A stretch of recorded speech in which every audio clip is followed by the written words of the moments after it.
కొత్త లుక్ అని చెప్పుకోవచ్చు. హెయిర్ స్టైల్ కూడా కొత్తగా ఉంది. ఇంతకుముందు మనం పోకిరి గాని, శ్రీమంతుడు గాని అక్కడ చూసుకుంటే ఇక్కడ దాన్ని చూసుకుంటే మాత్రం చాలా డిఫరెంట్. గుంటూరు మిర్చి అంటే గుంటూరు మిర్చి లెక్కనే ఉంది పక్కా.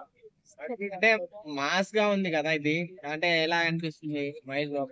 మహేష్ బాబుకు మాస్ అంటేనే నాకు సెట్ అవుతుంది. ఎందుకంటే పోకిరి గాని, శ్రీమంతుడు గాని, ఒక్కడు గాని ఇందులో ఫుల్ మాస్ ఉంటది.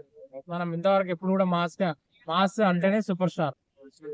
అంటే ఇప్పుడు మాక్సిమం చూసిన సినిమాల్లో బీడీ కాల్చడం ఇది చూడలేదు కదా. చూసాం అనుకోండి. అంటే ఇప్పుడు మా వస్తుంది కదా ఇప్పుడు సలార్ లో కూడా చూసినాం ఆ సిగరెట్ కాల్చడం అసలు వేరే లెవెల్. అంటే హీరోని బట్టి ఆ డైరెక్టర్ ని బట్టి త్రివిక్రమ్ అంటే మనం అత్తారింటికి దారే ఆ బుల్లెట్ బండి మీద అత్తారింటికి దారే పైన ఉంటది కదా, దాని పైన అసలు డైరెక్టర్ తీసే విధానాన్ని బట్టి ఉంటది కాబట్టి ఖచ్చితంగా ఇస్తుంది. అంటే మీరు ఇప్పుడు గుంటూరు కారం, నా సామిరంగా, ఆ, హనుమాన్ ఇవి వస్తున్నాయి కదా, ఈగల్ ఈ ఎక్కువ ఎక్స్పెక్టేషన్ ఇది ఏ మూవీ మీద ఉంది? నాకైతే ఫస్ట్ గుంటూరు కారం ఉంది, తర్వాత హనుమాన్ ఎందుకంటే పాన్ ఇండియా మూవీ.